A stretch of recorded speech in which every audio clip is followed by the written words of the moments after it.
Hi എല്ലാവർക്കും നമസ്കാരം. എന്നെ ഒന്ന് ക്ഷമിക്കണം. എല്ലാവർക്കും നമസ്കാരം. നിങ്ങൾക്കെല്ലാവർക്കും എങ്ങനെയുണ്ട്? ഇവിടെ വരാൻ കഴിഞ്ഞതിൽ എനിക്ക് സന്തോഷമുണ്ട്. ഇന്ന് നവംബർ 25 ചൊവ്വാഴ്ചയാണ്. നിങ്ങൾ എവിടെയായിരുന്നാലും നിങ്ങൾക്ക് ഒരു നല്ല ദിനം ആശംസിക്കുന്നു. ഞങ്ങൾക്കിവിടെ എല്ലാം നന്നായി പോകുന്നു. ഇന്ന് ജെയിനിനോടൊപ്പം ഞാൻ ജോലിയിലായിരുന്നു. നാളെ എനിക്കൊരു അവധിയാണ്. തുടർന്ന് വ്യാഴം, വെള്ളി ദിവസങ്ങളിൽ ഞാൻ തിരികെ ജോലിക്ക് പ്രവേശിക്കും. അതുകൊണ്ട് എന്റെ ലൈവുകളിൽ അല്പം വൈകിയാൽ നിങ്ങൾ എന്നോട് സഹകരിക്കണം. കാരണം മറ്റു ചില കാര്യങ്ങളിൽ എനിക്ക് ചില പ്രതിബദ്ധതകളുണ്ട്. ഇന്ന് എനിക്ക് നിങ്ങളോട് സംസാരിക്കാനുള്ള വിഷയം വിജയത്തിനായുള്ള പ്രതിബദ്ധതയാണ്. എന്തുകൊണ്ടാണ് ഞാൻ ഈ വിഷയം തിരഞ്ഞെടുത്തത്? ഞങ്ങൾക്കുണ്ടായിരുന്ന അവസാന വെബിനാറിൽ ഞങ്ങളുടെ സിഒ പറഞ്ഞ ഒരു കാര്യത്തിന്റെ തുടർച്ചയാണിത്. അതാണ് ആഷ് മുഖേനയുള്ള വിജയത്തിലേക്ക് മുന്നോട്ട് പോകുമ്പോൾ നമുക്ക് ഉത്തരവാദിത്തമുണ്ട് എന്നത്. വിജയം എന്നത് അദ്ദേഹം നമുക്ക് നൽകുന്ന ഒരു സമ്മാനമാണ്. പക്ഷേ ഈ ചുറ്റുപാടിൽ നമുക്ക് നമ്മുടേതായ ഒരു ഉത്തരവാദിത്തമുണ്ട്. അതാണ് ഇന്ന് നിങ്ങളോട് ഞാൻ സംസാരിക്കാൻ ആഗ്രഹിക്കുന്ന വിഷയം. വിജയത്തിനായുള്ള പ്രതിബദ്ധത. നിങ്ങൾ ഈ ചുറ്റുപാടിൽ ചെയ്യുന്ന കാര്യങ്ങൾക്കും നിങ്ങളുടെ ബിസിനസ് സംബന്ധമായ എല്ലാ കാര്യങ്ങൾക്കും നിങ്ങൾ ഉത്തരവാദിയായിരിക്കുക എന്നതാണ് ആ ഉത്തരവാദിത്തത്തിന്റെ ഒരു ഭാഗം. നിങ്ങൾ വിജയിക്കാൻ ആഗ്രഹിക്കുന്നുവെങ്കിൽ അത് ഉത്തരവാദിത്തത്തോടെയും പ്രതിബദ്ധതയോടെയും ചെയ്യേണ്ടത് പ്രധാനമാണ്. അതിനെക്കുറിച്ചാണ് ഇന്ന് ഞാൻ നിങ്ങളോട് സംസാരിക്കാൻ ആഗ്രഹിക്കുന്നത്. വിജയത്തിനായുള്ള പ്രതിബദ്ധതയിൽ സ്ഥിരമായ പ്രവർത്തനത്തിലൂടെയും സ്ഥിരോത്സാഹത്തിലൂടെയും നിങ്ങളുടെ ലക്ഷ്യങ്ങളോടുള്ള ശക്തമായ അചഞ്ചലമായ സമർപ്പണം ഉൾപ്പെടുന്നു. വിജയിക്കുക എന്നത് എളുപ്പമുള്ള കാര്യമല്ല. ഓൺലൈനിൽ വിജയിക്കാൻ നിരവധി ആളുകൾ പലതവണ ശ്രമിക്കുകയും പരാജയപ്പെടുകയും ചെയ്തിട്ടുണ്ട്. ഈ ലോകം അത്ര ദുർബലഹൃദയർക്കുള്ളതല്ല. നിങ്ങൾ ഇവിടെ വിജയിക്കാൻ പോകുന്നുവെങ്കിൽ നിങ്ങൾക്ക് തീർച്ചയായും പ്രതിബദ്ധതയും ഉത്തരവാദിത്തബോധവും പ്രതിരോധശേഷിയും വിജയത്തിന് ആവശ്യമായ എല്ലാ കാര്യങ്ങളും ഉണ്ടായിരിക്കണം. ആ ലക്ഷ്യങ്ങളോടുള്ള പ്രതിബദ്ധത തീർച്ചയായും പ്രധാന ഘടകങ്ങളിൽ ഒന്നാണ്. ഇതിൽ നിങ്ങൾക്കെന്താണ് വേണ്ടതെന്ന് വ്യക്തമായി നിർവചിക്കുന്നത് ഉൾപ്പെടുന്നു. ആദ്യമായി അത് പിന്തുടരാനും അതിൽ ഉറച്ചുനിൽക്കാനും ബോധപൂർവമായ ഒരു തീരുമാനമെടുക്കുക. നിങ്ങൾക്കുണ്ടാകാവുന്ന എല്ലാ വെല്ലുവിളികളെയും അവഗണിച്ച് സ്ഥിരതയുള്ള കേന്ദ്രീകൃതമായ ഒരു പ്രവർത്തനം നടത്തുക എന്നതാണ് ഇത്. നമുക്കെല്ലാവർക്കും വ്യക്തിഗതമായി വ്യത്യസ്ത വെല്ലുവിളികളുണ്ട്. നമ്മുടെ ഓൺലൈൻ അനുഭവങ്ങളെക്കുറിച്ചും നമുക്കുണ്ടായ വെല്ലുവിളികളെക്കുറിച്ചും നമുക്ക് ദീർഘമായി സംസാരിക്കാൻ സാധിക്കും. എല്ലാവരും വ്യത്യസ്തരാണ്. പക്ഷേ നമുക്ക് നേടേണ്ട കാര്യങ്ങളിലും നമുക്കുണ്ടായ തിരിച്ചടികളിലും വെല്ലുവിളികളിലും നമ്മൾ സമാനരാണ്. അതുകൊണ്ട് വിജയത്തിനായുള്ള പ്രതിബദ്ധത എന്നാൽ കണക്ക് ബോധിപ്പിക്കാൻ ബാധ്യസ്ഥനായിരിക്കുക. ഒരു നല്ല മനോഭാവം നിലനിർത്തുക. നിങ്ങൾക്കുണ്ടാകുന്ന എല്ലാ തിരിച്ചടികളിൽ നിന്നും പഠിക്കുക. വലിയ സ്വപ്നങ്ങളെയും പ്രതിദിന കാര്യങ്ങളെയും സന്തുലിതമാക്കുക. അതായത് കടുപ്പമേറിയ തീരുമാനങ്ങൾ എടുക്കുക. നിങ്ങളുടെ ജോലിയെയും വ്യക്തിജീവിതത്തെയും സന്തുലിതമാക്കുക. എല്ലാ ദിവസവും ഒരുപോലെ ജോലി ചെയ്യേണ്ടതില്ല എന്ന് മനസ്സിലാക്കുന്നതും പ്രധാനമാണ്. ഇടവേള എടുക്കുന്നത് നല്ലതാണ്. നിങ്ങൾക്ക് റീചാർജ് ചെയ്യാനുള്ള സമയം എടുക്കുന്നതിൽ തെറ്റില്ല. എപ്പോഴെങ്കിലും ഒരൽപ്പം പിന്നോട്ട് മാറിയിട്ട് കൂടുതൽ ഊർജ്ജസ്വലതയോടെ, കൂടുതൽ ഉന്മേഷത്തോടെ, കൂടുതൽ ഉണർവോടെ മുന്നോട്ട് വരുന്നത് നല്ലതാണ്. മടുപ്പും മാറ്റങ്ങളില്ലായ്മയും നിങ്ങളെ വിജയത്തിലേക്ക് സഹായിക്കുന്ന കാര്യങ്ങളല്ല. അതുകൊണ്ട് ഊർജ്ജസ്വലനായിരിക്കുന്നതും എനർജി ബണ്ണിയായിരിക്കുന്നതും നിങ്ങളുടെ ബിസിനസ്സിൽ നിങ്ങൾക്ക് കൂടുതൽ ഗുണം ചെയ്യും. അതുകൊണ്ട് നിങ്ങൾ നിങ്ങൾക്കായി സമയം കണ്ടെത്തുന്നുവെന്ന് ഉറപ്പുവരുത്തുക. നിങ്ങളുടെ വിജയത്തിനു വേണ്ടിയുള്ള പ്രതിബദ്ധതയിൽ നിന്ന് നിങ്ങൾക്ക് ഏറ്റവും മികച്ചത് ലഭിക്കുന്നതിനായി നിങ്ങൾ ആ വർക്ക് ലൈഫ് ബാലൻസ് നിലനിർത്തുന്നുവെന്ന് ഉറപ്പുവരുത്തുക. ആ വിജയത്തിനായി നിങ്ങൾ പ്രതിജ്ഞാബദ്ധരാകേണ്ട പ്രധാനപ്പെട്ട പ്രവർത്തനങ്ങളും മനോഭാവങ്ങളും എന്തെല്ലാമാണ്? നിങ്ങളുടെ കാഴ്ചപ്പാട് നിങ്ങൾ നിർവചിക്കേണ്ടതുണ്ട്. അതെന്താണെന്നാൽ നിങ്ങളുടെ ലക്ഷ്യങ്ങൾ വ്യക്തമായി അവതരിപ്പിക്കുക. അവയിൽ എത്താൻ ഒരു തന്ത്രം രൂപപ്പെടുത്തുക. വ്യക്തമായ ലക്ഷ്യമില്ലെങ്കിൽ ആ യാത്രയോട് പ്രതിബദ്ധത കാണിക്കാൻ വളരെ ബുദ്ധിമുട്ടാണ്. ഒരു വലിയ സ്വപ്നം കാണുന്നതിൽ തെറ്റില്ല. ഞാൻ കഴിഞ്ഞ ദിവസം ക്രിസുമായി സംസാരിക്കുകയായിരുന്നു. അദ്ദേഹത്തിന്റെയും കുടുംബത്തിന്റെയും ഭാവിയെക്കുറിച്ചുള്ള സ്വപ്നങ്ങൾ അദ്ദേഹം എന്നോട് പറയുകയായിരുന്നു. അതൊരു വലിയ സ്വപ്നമാണ്. ഒരു വലിയ സ്വപ്നം കാണുന്നതിൽ തെറ്റില്ല. പക്ഷേ ആത്യന്തികമായ ലക്ഷ്യത്തിലേക്ക് മുന്നോട്ടു പോകാൻ ആ ഊർജം നിലനിർത്തുന്നതിനായി ചെറിയ സമയപരിധിക്കുള്ളിൽ നേടാൻ കഴിയുന്ന ചെറിയ ലക്ഷ്യങ്ങളും സ്വപ്നങ്ങളും നിങ്ങൾ സ്ഥാപിക്കേണ്ടതുണ്ട്. നിങ്ങൾക്ക് ഒരു വലിയ ലക്ഷ്യം മാത്രമാണുള്ളതെങ്കിൽ, അതിലേക്ക് എത്താൻ സമയമെടുക്കുമെങ്കിൽ, ആ ലക്ഷ്യത്തിലേക്ക് എത്തുന്നതുവരെ ശരിയായ വേഗതയിൽ നിങ്ങളുടെ ഉത്സാഹവും പ്രചോദനവും നിലനിർത്താൻ നിങ്ങൾക്ക് കഴിയില്ല. ചെറിയ സമയപരിധിക്കുള്ളിൽ നേടാൻ കഴിയുന്ന ചെറിയ ലളിതമായ ലക്ഷ്യങ്ങൾ നിങ്ങൾക്ക് ഉണ്ടാകേണ്ടത് പ്രധാനമാണ്. അങ്ങനെയെങ്കിൽ നിങ്ങൾക്ക് അവ നേടിയെടുക്കുമ്പോൾ ആഘോഷിക്കാൻ സാധിക്കും. ഇത് വീണ്ടും നിങ്ങൾക്ക് ഊർജവും ഉന്മേഷവും നൽകും, അടുത്ത ലക്ഷ്യത്തിലേക്കും നേട്ടത്തിലേക്കും പോകാൻ. നിങ്ങൾ വിജയത്തിനായി പ്രതിജ്ഞാബദ്ധരായിരിക്കുമ്പോൾ എപ്പോഴും ബോധപൂർവമായ ഒരു തീരുമാനമെടുക്കുക. ആ ആദ്യ ബോധപൂർവമായ തീരുമാനം എടുക്കുന്നതാണ് ഏറ്റവും കഠിനം. പക്ഷേ നിങ്ങൾ അതൊരിക്കൽ എടുത്തുകഴിഞ്ഞാൽ, അതാണ് വിജയത്തിലേക്കുള്ള നിങ്ങളുടെ യാത്രയെ സജീവമാക്കുന്നത്. അതുകൊണ്ട് പ്രതിബദ്ധത എന്നത് ഒരു സജീവമായ തിരഞ്ഞെടുപ്പാണ്. അതൊരു തോന്നൽ മാത്രമല്ല. നിങ്ങൾ പ്രതിബദ്ധതയുള്ളവരാണെന്ന് നിങ്ങൾക്ക് തോന്നുകയല്ല. നിങ്ങൾ ഒന്നുകിൽ പ്രതിബദ്ധതയുള്ളവരാണ്, അല്ലെങ്കിൽ അല്ല. അത് ഒരു തീരുമാനത്തിനായി സ്വയം സമർപ്പിക്കുകയും അത് ബുദ്ധിമുട്ടായിരിക്കുമ്പോൾ പോലും ആ പ്രതിബദ്ധതയിൽ ഉറച്ചുനിൽക്കുകയും ചെയ്യുന്നതിനെയാണ് ഇത് സൂചിപ്പിക്കുന്നത്. നിങ്ങളുടെ വിജയയാത്രയിൽ നിങ്ങൾ എടുക്കേണ്ട ആദ്യ ചുവടുവയ്പ് ഇതാണ്. അതുപോലെ സ്ഥിരത പാലിക്കുക. ഞാൻ എത്ര തവണ പറഞ്ഞിട്ടുണ്ട്, സ്ഥിരതയാണ് പ്രധാനം.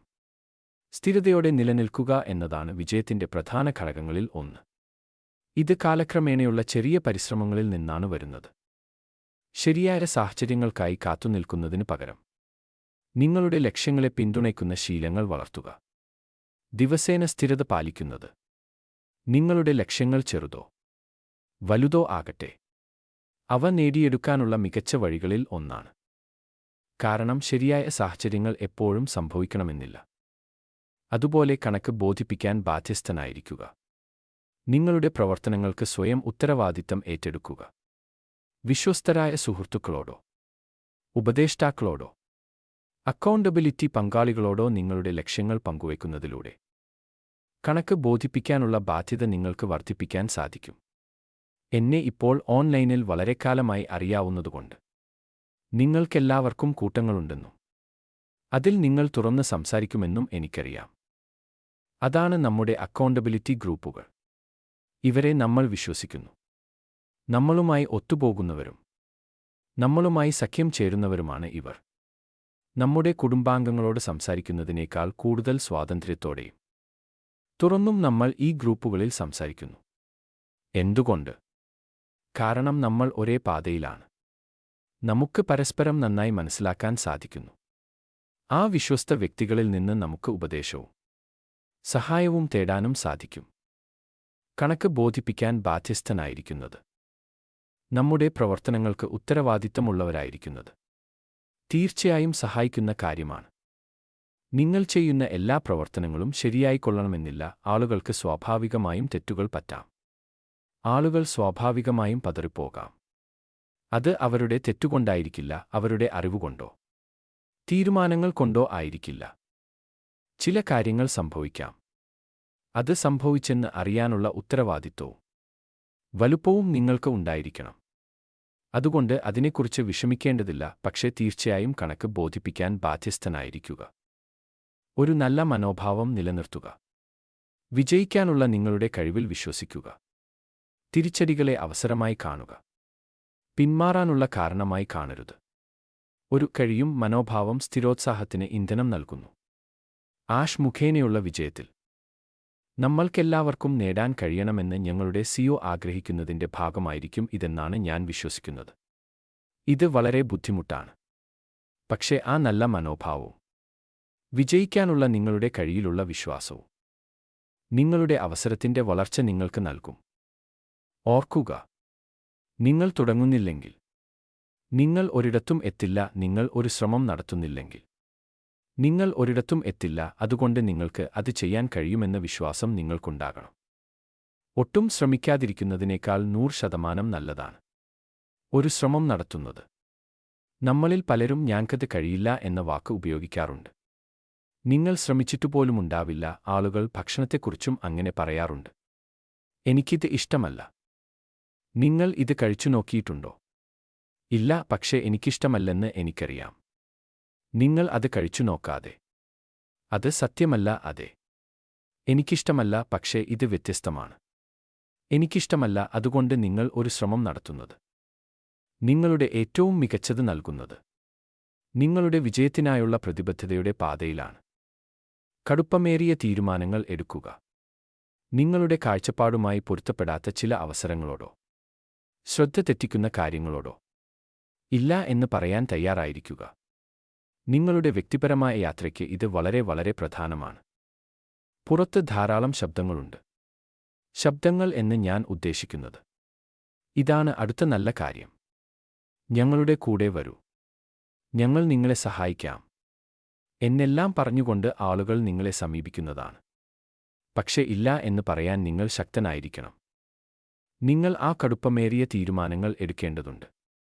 നിങ്ങളുടെ സുഹൃത്തുക്കളോടാണെങ്കിൽ പോലും ഇല്ല എന്ന് പറയണം. കാരണം ഞാൻ ചെയ്യാൻ ആഗ്രഹിക്കുന്ന കാര്യങ്ങളിൽ നിന്ന് ഇത് എന്നെ വഴിതിരിച്ചുവിടുകയേ ഉള്ളൂ. എന്തുകൊണ്ട്? കാരണം ആ കാര്യങ്ങൾ നിങ്ങൾ ആഗ്രഹിക്കുന്ന കാര്യങ്ങളുമായി പൊരുത്തപ്പെടുന്നില്ല, നിങ്ങൾ പ്രവർത്തിക്കുന്ന ബിസിനസ്സിന്റെ ധാർമ്മികതയുമായി പൊരുത്തപ്പെടുന്നില്ല, നിങ്ങളുടെ ചുറ്റുമുള്ള മറ്റ് ആളുകളുമായി പൊരുത്തപ്പെടുന്നില്ല. അതുകൊണ്ടാണ് ചില സമയങ്ങളിൽ ഈ കടുപ്പമേറിയ തീരുമാനങ്ങൾ എടുക്കേണ്ടത് പ്രധാനമായി വരുന്നത്. തീർച്ചയായും മാന്യതയോടെ പെരുമാറുക. പക്ഷേ ഇതെനിക്കുള്ളതല്ല എന്ന് പറയുക. ഞാൻ എവിടെയാണെന്ന് എനിക്കറിയാം. ഞാൻ എന്താണ് നേടാൻ ആഗ്രഹിക്കുന്നതെന്നും എനിക്കറിയാം. ഞാൻ ഇപ്പോൾ ഇരിക്കുന്നത് എനിക്ക് ശരിയായ സ്ഥലത്താണെന്ന് ഞാൻ ഉറച്ചു വിശ്വസിക്കുന്നു. നിങ്ങളുടെ സമയത്തിന് നന്ദി. പക്ഷേ ഇത് എനിക്ക് വേണ്ട, അതുകൊണ്ട് ചില സമയങ്ങളിൽ കടുപ്പമേറിയ തീരുമാനങ്ങൾ എടുക്കേണ്ടത് പ്രധാനമാണ്. പക്ഷേ നിങ്ങൾ നിങ്ങളുടെ സ്വന്തം ക്ഷേമത്തിനായി പ്രതിജ്ഞാബദ്ധരായിരിക്കണം. വിജയത്തിനായുള്ള ഒരു പ്രതിബദ്ധതയിൽ ശരിയായ വർക്ക് ലൈഫ് ബാലൻസ് നിലനിർത്തുന്നതും ബേൺഔട്ട് ഒഴിവാക്കുന്നതും ഉൾപ്പെടുന്നു. നിങ്ങളുടെ പ്രിയപ്പെട്ടവരുമായി സമയം ചിലവഴിച്ച് റീചാർജ് ചെയ്യാൻ സമയം കണ്ടെത്തുക. ഒരു ഇടവേള എടുക്കുക. എന്നിട്ട് കൂടുതൽ ഊർജ്ജസ്വലതയോടെ തിരികെ വരിക. ഇത് വളരെ പ്രധാനമാണ്. അല്ലെങ്കിൽ നിങ്ങൾ ഓരോ ദിവസവും അലസരായി പോകും. നിങ്ങൾ ഒരു ഘട്ടത്തിൽ പൂർണ്ണമായും ക്ഷീണിതനാകും. ബേൺഔട്ട് ആകും. നിങ്ങൾക്ക് ഇനി അത് ചെയ്യേണ്ട എന്ന് തോന്നും. അത് ആരും ആഗ്രഹിക്കാത്ത കാര്യമാണ്. നിങ്ങൾക്കെല്ലാവർക്കും വിജയിക്കാൻ കഴിയണമെന്ന് ഞങ്ങൾ ആഗ്രഹിക്കുന്നു. അതിന്റെ ഭാഗമാണ് നിങ്ങൾ നിങ്ങളുടെ ക്ഷേമത്തിനായി സമയം കണ്ടെത്തുന്നുവെന്ന് ഉറപ്പുവരുത്തുക എന്നത്. അങ്ങനെയെങ്കിൽ നിങ്ങൾ ഊർജ്ജസ്വലരായിരിക്കും. അതുകൊണ്ട് പ്രതിബദ്ധതയുടെ പ്രാധാന്യം എന്തെന്നാൽ ഉദ്ദേശവും നേട്ടവും തമ്മിലുള്ള ഒരു പാലമാണ് അത്. പ്രതിബദ്ധതയില്ലെങ്കിൽ പദ്ധതികൾ സ്വപ്നങ്ങളായി അവശേഷിക്കും. അതുകൊണ്ട് പ്രതിബദ്ധത കാണിക്കാനായി നിങ്ങൾ പ്രവർത്തിക്കണം. നമ്മളെല്ലാവരും അത് ചെയ്യുന്നതാണ്. കിടക്കയിൽ കിടന്ന് നമ്മൾ കാര്യങ്ങളെക്കുറിച്ച് ചിന്തിക്കുന്നു, സ്വപ്നം കാണുന്നു. പക്ഷേ നിങ്ങൾ രാവിലെ എഴുന്നേൽക്കുമ്പോൾ അത് നേടാൻ കഴിയുന്നതിന് അതിനെ ഒരു പ്രവർത്തനമാക്കാൻ നിങ്ങൾ ഉത്തരവാദിത്തമുള്ള ഒരു പ്രതിബദ്ധത നൽകണം. അല്ലെങ്കിൽ അതൊരു സ്വപ്നമായി മാത്രം അവശേഷിക്കും. ഒരു പ്രതിബദ്ധത നൽകുന്നത് സ്ഥിരോത്സാഹത്തിന് ഇന്ധനം നൽകുന്നു. പ്രതിബന്ധങ്ങൾ നേരിടുമ്പോൾ മുന്നോട്ട് പോകാനുള്ള മാനസിക ശക്തി പ്രതിബദ്ധത നൽകുന്നു. എന്നെ വിശ്വസിക്കൂ, അവ എപ്പോഴും അവിടെയുണ്ടാകും. നമ്മൾക്കറിയുന്നതും അറിയാത്തതുമായ കാര്യങ്ങൾ നമ്മുടെ അറിവില്ലാതെയും നിയന്ത്രണമില്ലാതെയും സംഭവിക്കുന്ന കാര്യങ്ങൾ. ഇവിടെയാണ് നിങ്ങളുടെ സ്ഥിരോത്സാഹവും പ്രതിരോധശേഷിയും കടന്നുവരുന്നത്. കാരണം നിങ്ങൾ ആ പ്രതിബദ്ധത നൽകിക്കഴിഞ്ഞാൽ നിങ്ങൾ മാനസികമായി ശക്തരാണ്. അതാണ് ആ പ്രതിബന്ധങ്ങളിലൂടെ നിങ്ങളെ മുന്നോട്ട് കൊണ്ടുപോകുന്നത്. അത് പ്രവർത്തനത്തെ നയിക്കാൻ സഹായിക്കുകയും ചെയ്യുന്നു. അത് അഭിലാഷങ്ങളെ ഫലങ്ങളിലേക്ക് നയിക്കുന്ന മൂർത്തമായ സ്ഥിരമായ പ്രവർത്തനങ്ങളാക്കി മാറ്റുന്നു. അത് വ്യക്തിഗത വളർച്ചയെയും പരിപോഷിപ്പിക്കുന്നു. പ്രതിജ്ഞാബദ്ധമായിരിക്കുന്നതും ബുദ്ധിമുട്ടുള്ള ലക്ഷ്യത്തിനായി പ്രവർത്തിക്കുന്നതും അന്തിമ ഫലം കൈവരിക്കുന്നതിന് മുൻപ് തന്നെ സ്വഭാവവും പ്രതിരോധശേഷിയും വളർത്തുന്നു. നമ്മളെല്ലാവരും വിജയിക്കണമെന്ന് ഞങ്ങളുടെ സിഒ ആഗ്രഹിക്കുന്നുവെന്ന് എനിക്കറിയാം. നമ്മൾ ഓരോരുത്തരും നമ്മുടെ ഏറ്റവും മികച്ച രൂപത്തിലായിരിക്കണമെന്ന് അദ്ദേഹം ആഗ്രഹിക്കുന്നുവെന്നും എനിക്കറിയാം. നമ്മൾ ആഗ്രഹിക്കുന്ന വിജയം നേടാൻ ആവശ്യമായ അറിവും വൈദഗ്ധ്യവും നൽകാൻ ആഷ് മുഖേനയുള്ള വിജയത്തിൽ അദ്ദേഹം കഴിയുന്നതെല്ലാം ചെയ്യും. എന്തായാലും കൂട്ടുകാരെ, നാളെ ഞാൻ വീണ്ടും വരും. നിങ്ങളും എന്നോടൊപ്പം ചേരുമെന്ന് ഞാൻ പ്രതീക്ഷിക്കുന്നു. നിങ്ങളുടെ വിജയത്തിലേക്കുള്ള യാത്രയിൽ നിങ്ങൾക്ക് പരിഗണിക്കാനും പ്രയോഗത്തിൽ വരുത്താനും കഴിയുന്ന മറ്റൊരു വിഷയം ഞങ്ങൾ കണ്ടെത്തും. എന്റെ ഭാഗത്തു നിന്നുള്ള കാര്യങ്ങൾ ഇത്രയുമേയുള്ളൂ. ഇപ്പോൾ പോകുന്നു. ബൈ. ഈ ശബ്ദം ശ്രവിച്ച എല്ലാവർക്കും നന്ദി. സത്യസന്ധമായ വാർത്തകൾ വേഗത്തിൽ ലഭിക്കാൻ വിക്ടറി വിത്ത് ആഷ് കേരള എന്ന ഈ ചാനൽ സബ്സ്ക്രൈബ് ചെയ്യുകയും ബെൽ ഐക്കൺ അമർത്തുകയും ചെയ്യുക, ഷെയർ ചെയ്യുകയും ചെയ്യുക.